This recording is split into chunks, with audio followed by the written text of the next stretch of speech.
اور یہ اللہ سبحانہ و تعالی کا قانون ہے کہ اگر کوئی قوم اللہ کے نبی کا انکار کرتی ہے اور اس کی بات کو نہیں مانتی، اللہ تعالیٰ ایسی قوم پر پھر اپنا عذاب نازل کرتا ہے۔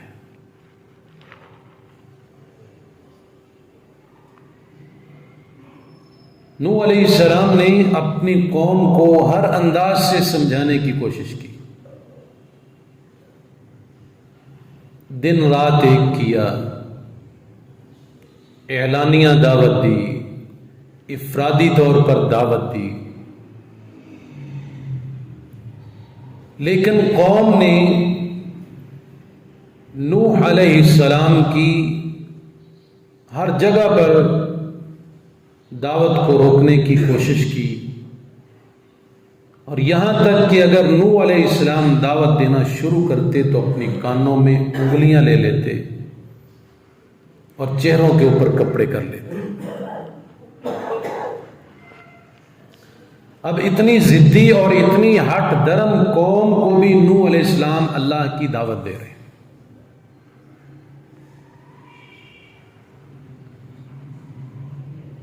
پھر ایک اور انداز نوح علیہ السلام نے اپنایا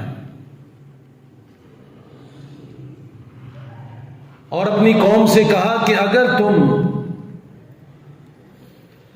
صحیح معنوں میں اپنے گناہ سے استغفار کرو گے، اللہ سے توبہ کرو گے، تو اللہ تعالی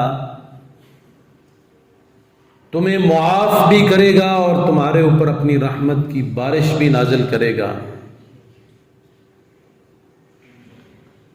اور تمہیں مال و دولت کی بھی فراوانی عطا کرے گا، اور تمہاری اولاد کے لحاظ سے بھی اللہ سبحانہ و تعالیٰ تمہیں برکتوں کے ساتھ نوازے گا، اور تمہارے لیے اللہ سبحانہ و تعالیٰ نہریں جاری کرے گا، باغات پیدا کرے گا۔ اور اس بات کا ذکر اللہ سبحانہ و تعالیٰ نے اپنے قرآن میں فرمایا ہے۔ نوح علیہ السلام اپنی قوم سے کیا کہنے لگے؟ فَقُلْتُ اسْتَغْفِرُوا رَبَّكُمْ إِنَّهُ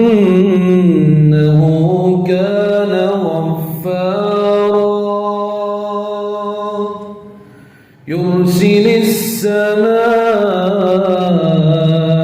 عَلَيْكُمْ مِدْرَارًا وَيُمْدِدْكُمْ بِأَمْوَالٍ وَبَنِينَ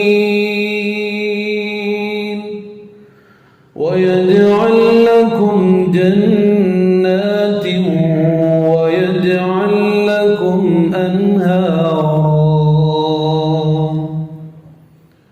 نوح علیہ السلام کہتے ہیں کہ اگر تم پوری قوم مل کر اللہ سے استغفار کرنا شروع کر دے، انہو کان غفارا، وہ ایسا ہمارا مالک اور خالق اور پروردگار ہے کہ وہ تمہاری پچھلی ساری زندگی کے گناہوں کو معاف کر دے گا۔ اور یہ پیغام آج تک ہے، یہ اس امت کے لیے، اس قوم کے لیے خاص لفظ نہیں تھے، اللہ کے قرآن میں یہ پیغام آج بھی عام ہے کہ اگر ہم صحیح معنوں میں اللہ سے استغفار کرنا شروع کر دیں، اپنے گناہوں کی معافی مانگنا شروع کر دیں، پھر اللہ سبحانہ و تعالی ہمارے گناہوں کو معاف کرے گا۔ یہ ایک انعام، کام کتنے کیے؟ ایک، استغفار، توبہ۔ انعام کتنے مل رہے ہیں؟ پہلا انعام کہ اللہ پچھلے تمام گناہوں کو معاف کر دے گا۔ دوسرا انعام کیا ہے؟ یرسل السماء علیکم مدرارا، اگر تمہارے پاس قحط سالی ہو، فصلیں نہ ہو رہی ہوں، تو پریشان ہونے کی ضرورت نہیں، اللہ سے استغفار تم کر لو، اللہ فرماتے ہیں آسمان سے بارشیں میں برسا دوں گا. دوسرا انعام. تیسرا انعام کیا ہے؟ وَيُمْدِدْكُمْ بِأَمْوَالٍ. تم مالی شکایتیں کرتے ہو، مال نہیں ہے، کاروبار نہیں ہے، معیشت کی تنگی ہے، تمہاری یہ شکایت رہتی ہے. اللہ فرماتے ہیں استغفار تم کر لو، میں مال کی فراوانی بھی تمہاری قوم کو عطا کروں. چوتھا انعام وَبَنِينَ. اور تم بیٹوں کے لحاظ سے پریشان ہو، اولاد کے معاملے میں پریشان ہو، اللہ فرماتے ہیں استغفار کرنا تمہارا کام ہے، تمہیں نیک صالح اولاد دینا میرا کام ہے. پانچواں انعام وَيَجْعَلْ لَكُمْ جَنَّاتٍ وَيَجْعَلْ لَكُمْ أَنْهَارًا. اللہ فرماتے ہیں استغفار کرنا تمہارا کام ہے، تمہارے لیے باغات پیدا کرنا اور نہریں جاری کرنا یہ رب کا کام ہے. استغفار کرنے کی برکت سے یہاں اللہ تعالیٰ نے 5 انعام ذکر فرمائے. یہ نوح علیہ السلام نے اپنی قوم کے سامنے رکھے کہ شاید یہ شرک سے توبہ کر کے باز آ جائیں اور استغفار کر لیں اور اللہ کی وحدانیت کو قبول کر لیں. اس سے یہ بھی معلوم ہوا کہ اللہ کی اطاعت کرنے سے معیشت مضبوط ہوتی ہے. اللہ کی اطاعت کرنے سے جب استغفار کیا تو اللہ سے کیا عہد کیا ہے کہ یا اللہ پچھلے تو معاف کر دے، آئندہ میں کوئی غلطی نہیں کرتا. انسان ہے پھر بھی ہو جاتی ہے، معافی کو اپنا وتیرہ بنا لے، مانگتا رہے، استغفار کرتا رہے. معلوم ہوا کہ اللہ کی اطاعت کرنے سے معیشت مضبوط ہوتی ہے. امریکہ کا پٹھو بننے سے معیشت مضبوط نہیں ہوتی. کسی سرمایہ دار ملک کی ٹی سی کرنے سے معیشت مضبوط نہیں ہوتی.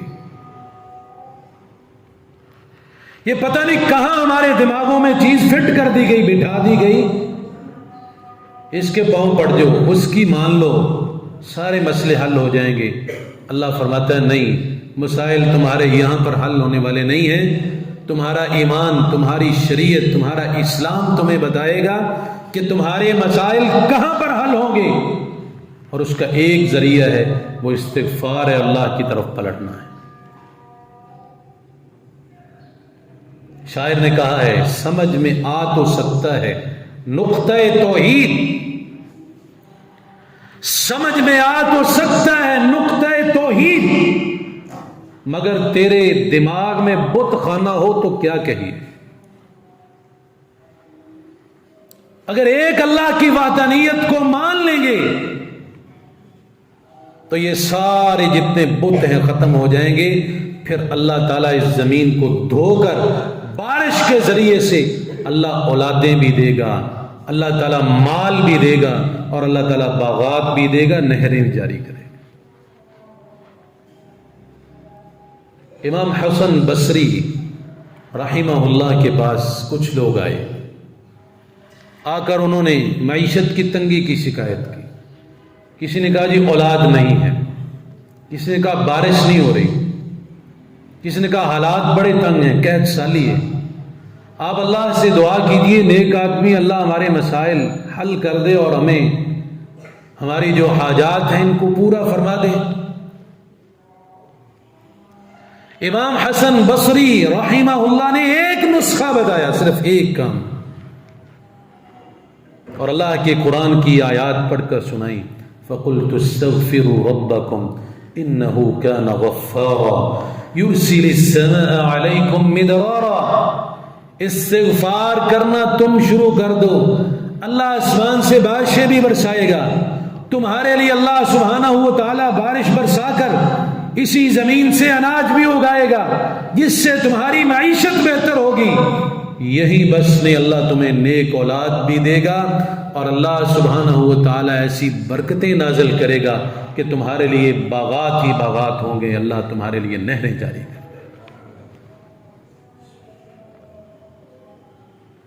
جناب سیدنا عمر رضی اللہ تعالی عنہ وقت کے امیر ہیں، امیر المومنین ہیں، خلیفۃ المسلمین ہیں. لوگوں نے آ کر شکایت کی، عمر رضی اللہ تعالی عنہ قحط سالی ہو گئی، بارش نہیں ہو رہی، آپ شہر چھوڑ کر باہر جائیں، کیونکہ نبی صلی اللہ علیہ وسلم کی سنت ہے آپ شہر سے باہر نکل کر بارش کی دعا کے لیے تشریف لے جایا کرتے تھے. آپ ہمارے ساتھ چلیں اور ہمارے لیے دعا کریں اللہ سے، اللہ تعالیٰ بارش نازل کر دے. سیدنا عمر رضی اللہ تعالیٰ عنہ نکلے، لوگ ساتھ ہیں، وہاں پر گئے باہر شہر سے، استغفار کے کلمات بولے اور واپس آگے، کوئی دعا نہیں کی. اللہ تعالیٰ نے بارش نازل کر دی. لوگوں نے، صحابہ نے پوچھا، عمر رضی اللہ تعالی عنہ آپ نے دعا کوئی نہیں کی؟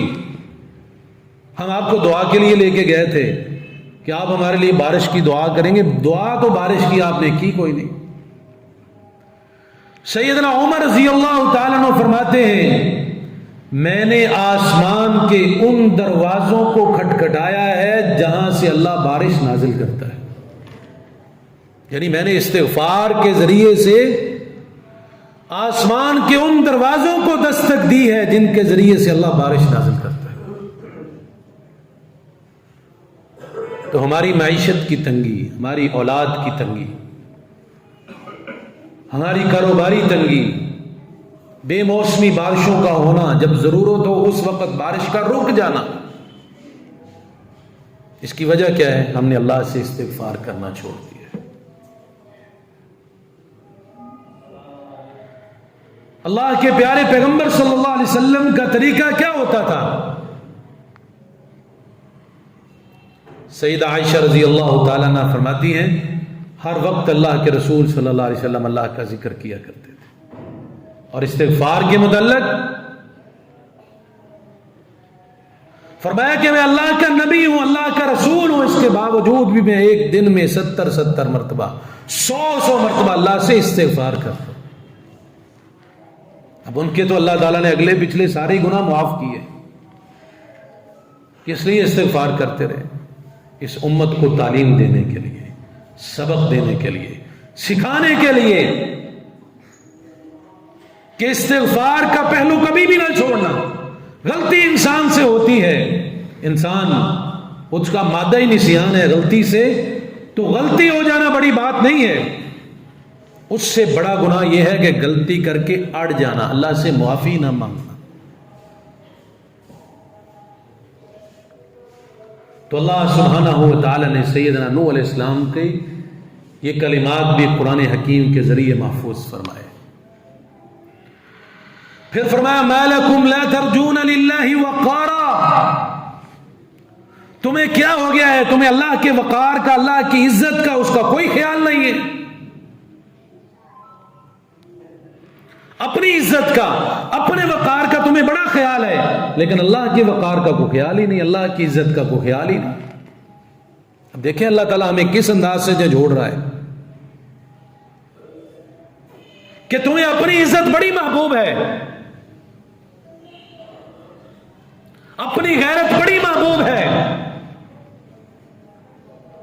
تمہاری عزت پر کوئی ڈاکہ ڈالے تو تم پریشان ہوتے ہو، پرچے کرواتے ہو، تم عدالتوں میں جاتے ہو، تم مارنے تک جاتے ہو. لیکن اللہ کی عزت خاک میں ملا دی جائے شرک کے ذریعے تو تم ٹس سے مس نہیں ہوتے. ما لکم، تمہیں کیا ہو گیا ہے؟ لا ترجون للہ وقارا، تمہیں اللہ کے وقار کی کوئی پرواہ نہیں ہے. تمہاری بے عزتی ہو جائے، کسی جج کو بے عزت کر دیا جائے، توہین عدالت اس پہ لگتی ہے. کسی وزیر کی بے عزتی ہو جائے، اس کے اوپر توہین کے پرچے کٹتے ہیں، اس کو کال کوٹڑیوں میں جانا پڑتا ہے. لیکن اللہ کی توحید کے اوپر جیسے مرضی کوئی ڈاکہ ڈالتا پھرے، اللہ کی توحید کے ساتھ جیسے مرضی کوئی کھیلتا رہے، تمہیں کوئی پرواہ نہیں ہوتی. میرے بھائیوں، آج اس جگہ پہ ذرا ہم اپنے آپ کو لا کے دیکھیں. ہمارے سامنے جتنے شرک کے اڈے ہیں، یہ جتنا شرک پھیلتا جا رہا ہے اور دن بدن اس کی آبیاری ہو رہی ہے، اگر ہم توحید والوں نے اس کا مقابلہ نہ کیا اور اسے نہ روکا تو یقیناً ہم اللہ کے کاغذوں میں وہی ہیں کہ ہم نے اللہ کا وقار نہیں کیا، ہم نے اللہ کی عزت نہیں کی. اور یہ معاملہ کس وجہ سے ختم ہو سکتا ہے؟ کیا ہم کر سکتے ہیں اس معاملے میں کہ ہم لوگوں کو شرک سے باز رکھ کر توحید کی طرف لائیں؟ اس کا صرف ایک ذریعہ ہے اور وہ ہے دعوت و تبلیغ. سیدنا نوح علیہ السلام کی زندگی کا جو ایک لمبا عرصہ تک مشن رہا وہ ہے دعوت و تبلیغ پر مشتمل، کہ لوگوں کو اللہ تعالیٰ کی دعوت دیں، اللہ تعالیٰ کی قدرت کے کرشمے جو ہیں اس کے واقعات لوگوں کے سامنے رکھیں، لوگوں کو یہ بات بتائیں کہ اللہ تعالیٰ وہ ذات ہے جس نے خود فرمایا ہے نحن اقرب الیہ من حبل الورید، میں تمہاری یہ شارگ سے بھی زیادہ قریب ہوں. اللہ کے ساتھ مثالیں لوگ دیتے ہیں، میں تو حیران ہوتا ہوں. اللہ تعالیٰ نے قرآن حکیم میں اس بات سے منع فرما دیا ہے، اور یہ ایسا منع ہے جس کی گنجائش ذرہ برابر کسی حدیث یا کسی قرآن پاک کی آیت سے نہیں نکلتی. فلا تضربوا للہ الامثال، اللہ کے ساتھ کسی کی مثالیں بیان نہ کرو. کہتے ہیں جی دیکھو مکان پر چڑھنا ہو، چھت پر چڑھنا ہو، سیڑھی کی ضرورت ہوتی ہے، سیڑھی کے بغیر بندہ نہیں چڑھ سکتا. اللہ سے کچھ مانگنا ہو، اللہ سے کچھ لینا ہو تو ہمیں کسی بابے پیر فقیر کی ضرورت ہوتی ہے، کسی اللہ کے ولی کی ضرورت ہوتی ہے، اس کے بغیر ہمیں نہیں مل سکتا. اچھا، اللہ نے کہا نحن اقرب الیہ من حبل الورید، میں تو شارک سے بھی زیادہ قریب ہوں. پہلے تو اللہ کے ساتھ مکان کی سیڑھی کی مثال دینا غلط، یہ گھٹیا مثالیں اللہ کے لیے دیتے. اللہ نعوذ باللہ کو اتنا مجبور ہے، جب اللہ نے کہہ دیا کہ میں تمہاری شارک سے زیادہ قریب، اب یہاں پہ کوئی سیڑھی لا کے دکھائے، لگا سکتا ہے؟ اللہ نے جگہ ہی وہ رکھی جس کے لیے کوئی دوسری مثال ہی نہیں ہو سکتی.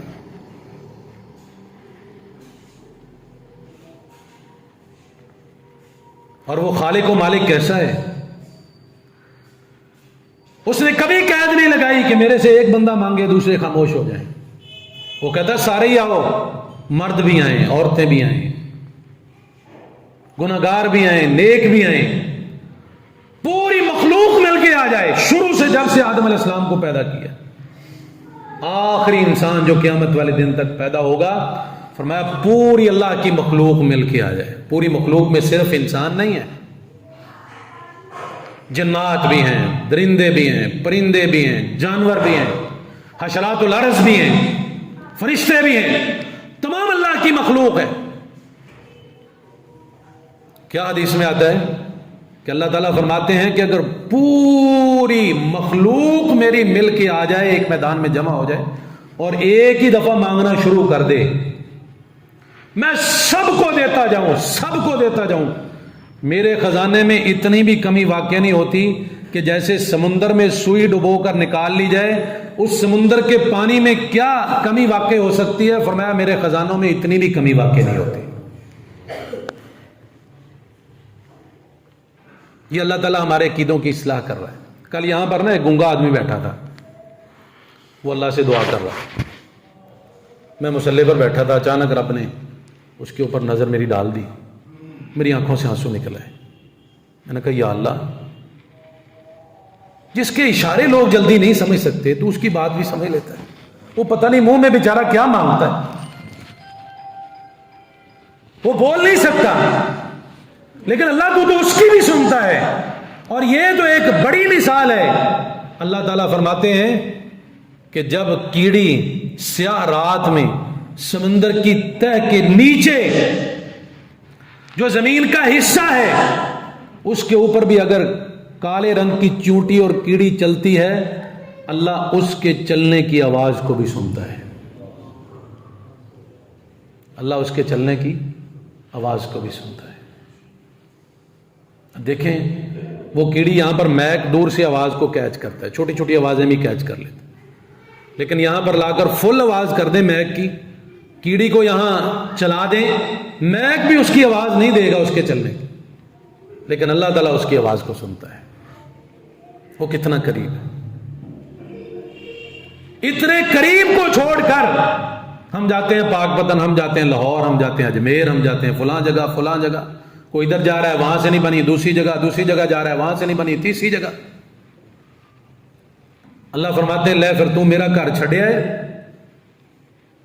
ہن پھر تکے کھا, کدے لاہور تے کدے اجمیر تے کدے پاک پتن, لیکن دماغ تیرا جا کے کتے بھی سیٹ نہیں ہونا. لیکن اگر ایک اللہ کی مان لیں, کہیں جانے کی ضرورت نہیں ہے, رب کی قسم کہیں جانے کی ضرورت نہیں ہے. گھر میں بیٹھیں, استغفار کریں, 2 نفل ادا کریں استغفار کے, اللہ سے دعا مانگیں, پھر اپنی نماز کی حفاظت کریں, اپنے فرائض کا اہتمام کریں, پھر دیکھیں اللہ تعالیٰ سے جو مانگتے جائیں گے اللہ ویسے ہی عطا کرتا جائے. ما لکم لا ترجون للہ وقارا, تمہیں کیا ہو گیا ہے, تمہیں اپنے وقار کی پرواہ, اللہ کے وقار کی پرواہ ہی نہیں. وقد خلقکم اطوارا, اور اللہ تعالیٰ نے تمہیں کتنے مختلف مراحل سے گزار کر پیدا کیا ہے. پہلے ایک پانی کا نطفہ, پھر ایک لوتھڑا گوشت خون کا, پھر اس کے بعد ایک لوتھڑا, پھر اس کے بعد ایک جنین, ایک شکل دی, اور پھر شکل دینے کے بعد اللہ نے اس کے اندر سانس دے دی, اس کے اندر حرکت دے دی, اس کے اندر جان ڈال دی, پھر ایک مقررہ مدت تک تمہیں اس پیریڈ سے گزارا, پھر زمین پر لے کے آیا. یہ کس کی کاریگری ہے؟ اللہ کی ہے, اللہ کی کاریگری ہے. وقد خلقکم اطوارا, تم یہ غور نہیں کرتے کہ اللہ نے تمہیں کتنے مراحل سے گزار کر دنیا میں لایا ہے, پیدا کیا ہے. الم تروا کیف خلق اللہ 7 سماوات طباقا, اللہ فرماتے ہیں یہی بس نہیں, صرف تمہاری پیدائش ہی میں نے نہیں کی, یہ آسمانوں پر نظر دوڑاؤ, یہ 7 آسمان ایک کے بعد دوسرا, دوسرے کے بعد تیسرا, یہ جو میں نے ایک کے اوپر دوسرا کھڑا کیا, پھر تیسرا, پھر چوتھا, پھر 5واں, پھر 6واں, پھر 7واں, یہ 7 آسمان بغیر پلر اور بغیر دیوار, بغیر کسی سہارے کے کس نے کھڑا کیے ہیں؟ اللہ نے کھڑے کیے. ذرا کوئی چیلنج تو کرے, اس طرح کا بنا کے تو دکھائے, ہے کوئی دنیا میں ایسا کاریگر؟ اور کمال ہے اللہ کی اس قدرت میں, بنائی ہوئی چیز میں. اللہ نے شروع دن سے بنائی ہے, آج تک اس میں کبھی کوئی دراڑ نہیں پیدا ہوئی, کبھی اس سے کوئی زلزلے کی آوازیں جو ہے وہ ہماری جنبش اس کو نظر نہیں آئی. یہ کس نے کھڑا کیا ہے؟ بغیر ستون کے, بغیر سہارے کے, صرف ایک نہیں بلکہ ایک کے بعد دوسرا, دوسرے کے بعد تیسرا, پھر چوتھا اور 5واں, 6واں اور 7واں. اللہ فرماتے ہیں ایک دوسرے کے اوپر 7 آسمان کس نے کھڑے کیے ہیں, تم اس پر غور نہیں کرتے. اور میرے بھائیوں, اب جب نوح علیہ السلام نے اتنی لمبی واز تبلیغ کی, یہ قوم کو بڑی بڑی اللہ کی قدرت کی نشانیاں بھی بتائیں, لیکن وہ قوم ڈھیٹ اور ہٹ درم, ضدی قوم, انہوں نے کہا نہیں نہیں. ایک ہوتا ہے کہ آپ ڈاکٹر کے پاس جائیں, ڈاکٹر آپ کو کوئی مشورہ دے کہ فلاں ٹیسٹ کروا لو, مجھے لگتا ہے کہ تجھے یہ بیماری ہے. کوئی بندہ آگے سے کہے اچھا چلو ٹھیک ہے کروا لیں. ایک ہوتا ہے کہ غصے میں آگے اگلا بندہ کہ چلو چل, یعنی اس کو حقیر سمجھنا, اس کی بات کی کوئی ویلیو نہ سمجھنا. نوح علیہ السلام کے ساتھ بھی قوم نے ایسا ہی کیا. کہنے لگے تو بڑا آیا ہمیں واز کرنے والا, اگر اللہ نے نبی بنانا ہوتا تجھے ہی بناتا, کسی مالدار آدمی کو بناتا, کسی بڑے ٹھاٹ باٹ والے آدمی کو اللہ تعالیٰ نبی بناتا، اللہ کے نبی نوح علیہ السلام نے پھر ان کے اوپر عذاب آنے کا اللہ کی طرف سے وعدہ کیا، اور اللہ تعالیٰ نے کیا فرمایا؟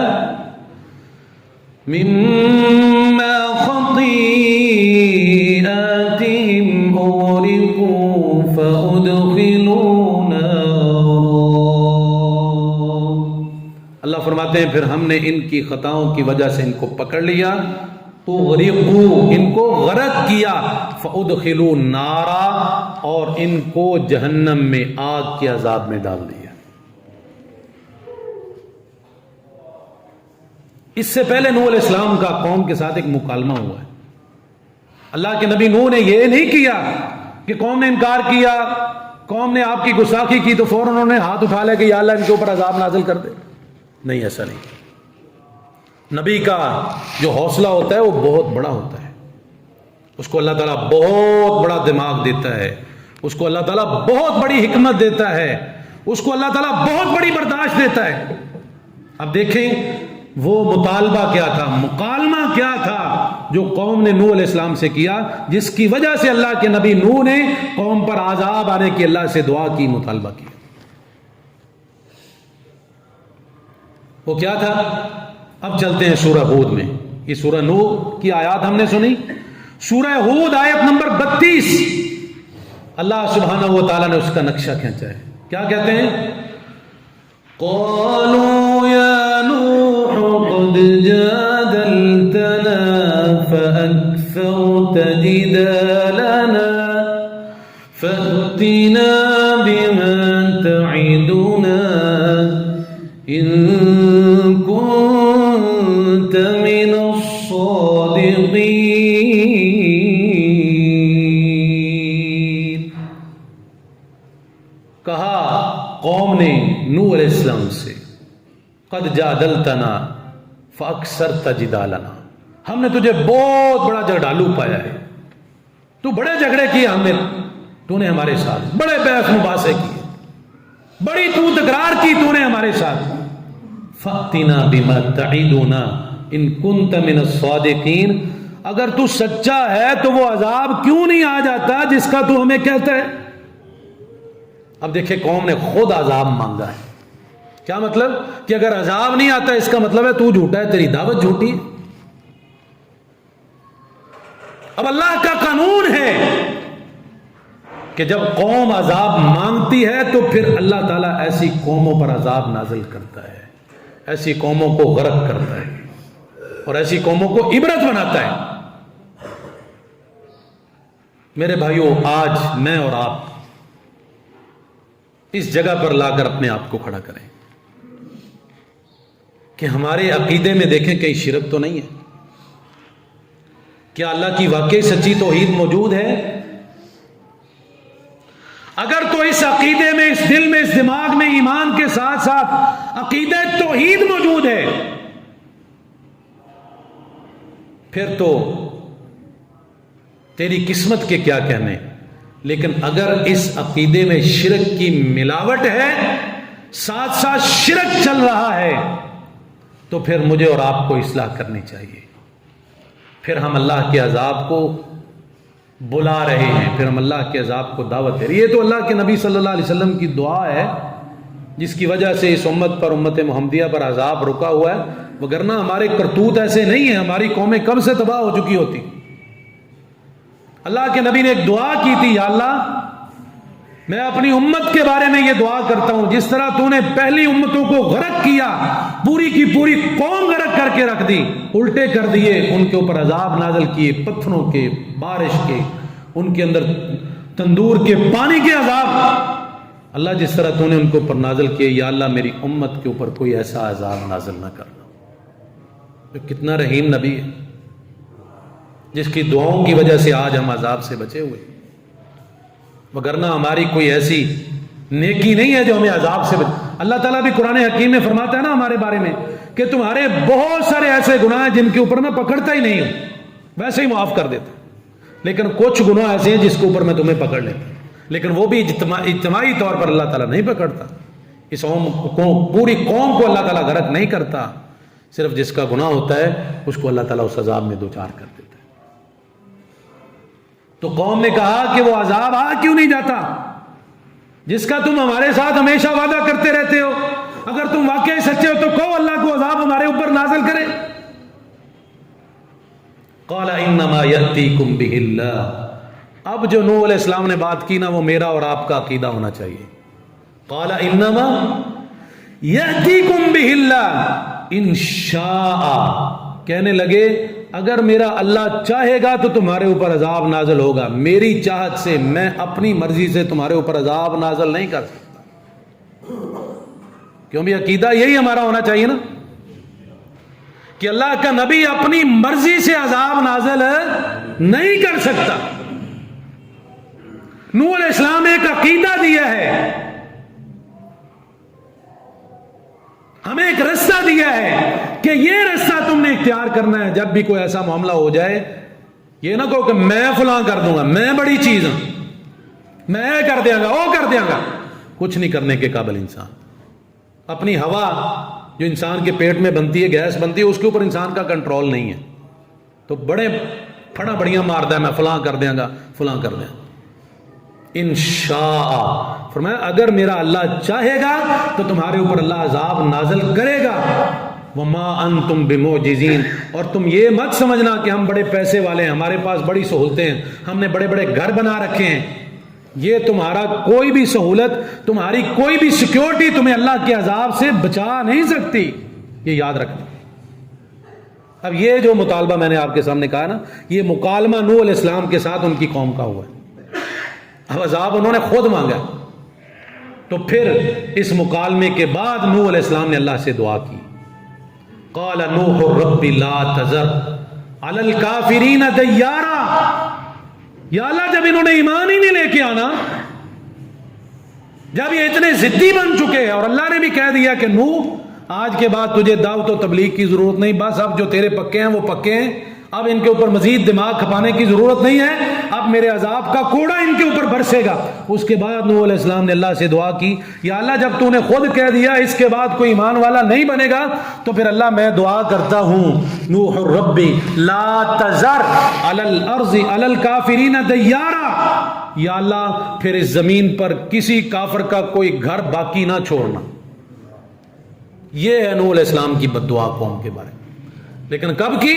جب قوم نے خود عذاب مانگا، اس کے بغیر نہیں کی۔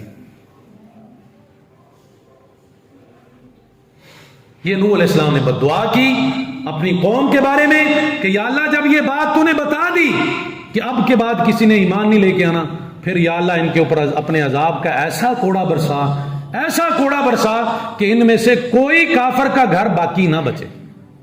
اور یہ بد دعا نوح علیہ السلام کی آج تک باقی ہے، یہ یاد رکھیں۔ یہ جو ہم گھروں میں لڑائی جھگڑے دیکھتے ہیں نا، فتنے فساد، یہ ایمان کی کمزوری ہیں۔ ساس نے بہو کے لیے تویز خریدا ہوا ہے، بہو نے ساس کے لیے، وہ کوئی کہتا ہے پنکھے کے ساتھ تعویذ کو باندھ دو، جس طرح پنکھا چلے گا اسی طرح اس کا دماغ گھومے گا، اسی طرح پنکھے کی ہوا کے ساتھ وہ باہر نکلے گی۔ کوئی کہتا ہے ہاتھ میں پہن لو، کوئی کہتا ہے گلے میں لٹکا لو، کوئی کہتا ہے جناب ڈولے کے ساتھ باندھ لو، کوئی کہتا ہے پاؤں میں باندھ لو، کوئی کہتا ہے تندور میں جلا دو، اور کوئی تو ایسے بدبخت ہیں جو کہتے ہیں تعویذ کے اوپر چھتر مارو۔ ایسی بدبخت قوم جاہلوں کے پاس جاتی ہے، اللہ پر اسی طرح ذلیل کرتا ہے نا، اسی طرح گھروں کو اللہ تعالیٰ تباہ و برباد۔ یہ نوح علیہ السلام کی بد دعا ہے جو آج تک چل رہی ہے۔ ان گھروں میں سکون نہیں ہوتا جن میں اللہ کی توحید نہیں ہوتی، جن میں اللہ کی توحید ہوتی ہے وہاں پر اللہ تعالیٰ سکون دیتا ہے۔